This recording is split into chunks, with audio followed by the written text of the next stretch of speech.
നമസ്കാരം. മലയാളി വാർത്തയിലേക്ക് സ്വാഗതം. തെക്കൻ ഖാൻ യൂണിസിൽ പരിക്കേറ്റ ആളെ ആശുപത്രിയിൽ എത്തിക്കാനായി എത്തിയ ആംബുലൻസിന് നേരെ വെടിയുതിർത്ത് ഇസ്രായേൽ സൈനിക സേന. മാരകമായ ആക്രമണമാണ് സൈന്യം ഇവിടെ അഴിച്ചുവിടുന്നത്. ഖാൻ യൂണിസ് ഗവർണറേറ്റിൽ തുടർച്ചയായ 4ാം ദിനവും ഇസ്രായേൽ സൈന്യം ആക്രമണം നടത്തുകയാണെന്നും ആയിരക്കണക്കിന് ആളുകളെ പലായനം ചെയ്യാൻ നിർബന്ധിതരാക്കുകയാണെന്നും പലസ്തീൻ റെഡ് ക്രസന്റ് സൊസൈറ്റി പറഞ്ഞു. അധിനിവേശ വെസ്റ്റ് ബാങ്കിൽ ഇസ്രായേൽ കുടിയേറ്റക്കാരുടെ മാരകമായ ഇസ്രായേലി സൈനിക റെയ്ഡുകളും ആക്രമണവും പതിവായിക്കൊണ്ടിരിക്കുകയാണ്. അന്താരാഷ്ട്ര നീതിന്യായ കോടതി ഇസ്രായേലിന്റെ അധിനിവേശ നിയമവിരുദ്ധമാണെന്ന് സ്ഥിരീകരിച്ചതിന് പിന്നാലെയാണ് വീണ്ടും ഇത്തരം സംഭവങ്ങളുടെ ആവർത്തനം. അതിനിടെ റഫേലിലെ യവ്ന അഭയാർത്ഥി ക്യാമ്പിലെ 2 തുരങ്കങ്ങളിൽ ഇസ്രായേൽ സൈനികരെ വധിച്ചതായി ഖസം ബ്രിഗേഡ്സ് അവകാശപ്പെട്ടു. ഈ ആഴ്ച ഇസ്രായേൽ സൈന്യം പുതിയ കര ആക്രമണം നടത്തിയതിനു പിന്നാലെ തെക്കൻ ഗാസയിൽ ഉടനീളം കനത്ത പോരാട്ടം റിപ്പോർട്ട് ചെയ്യപ്പെട്ടിട്ടുണ്ട്.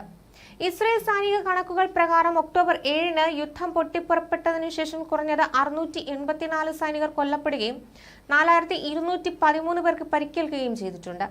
അതിനിടെ ബുധനാഴ്ച രാത്രി തെക്കൻ ലബനനിലെ ടേർ ഫർഹേൽ വ്യോമാക്രമണം നടത്തിയതിന് തിരിച്ചടി നൽകുന്നതിനായി ഷ്തൂല സെറ്റിൽമെന്റിലെ കെട്ടിടങ്ങളിൽ വച്ച് ഇസ്രായേൽ സ്ഥാനങ്ങൾക്ക് നേരെ 5 ആക്രമണങ്ങൾ നടത്തിയതായി ലബനീസ് സായുധ സംഘം പറഞ്ഞു.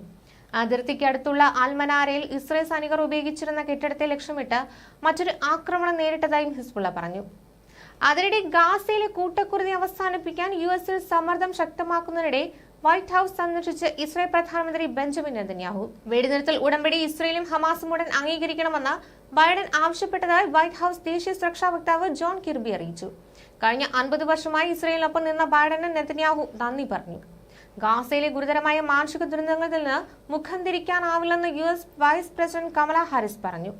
നെതന്യാഹുവുമായി വൈറ്റ് ഹൌസിൽ വെച്ച് നടന്ന ചർച്ച ഫലപ്രദമാവുകയായിരുന്നു എന്നറിയിച്ചതിന് പിന്നാലെ വെടിനിർത്തൽ ഉടമ്പടിക്കും കമല ഹാരിസ് ആഹ്വാനം ചെയ്തു.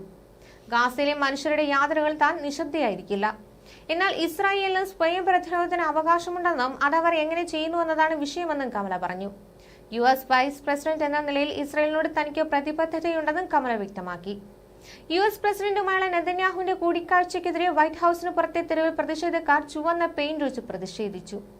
നെതന്യാഹുവിനും പ്രതിരോധ മന്ത്രി യോവ് ഗാലന്റുമെതിരായ അന്താരാഷ്ട്ര ക്രിമിനൽ കോടതിയുടെ അറസ്റ്റ് വാറണ്ട് അഭ്യർത്ഥനയോടുള്ള എതിർപ്പ് ബ്രിട്ടൻ പിൻവലിച്ചേക്കുമെന്ന് റിപ്പോർട്ടുണ്ട്.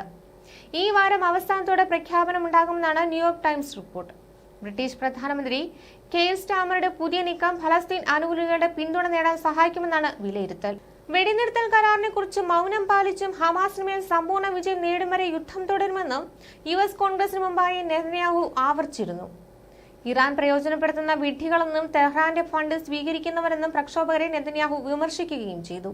ന്യൂസ് ഡെസ്ക് മലയാളി വാർത്ത.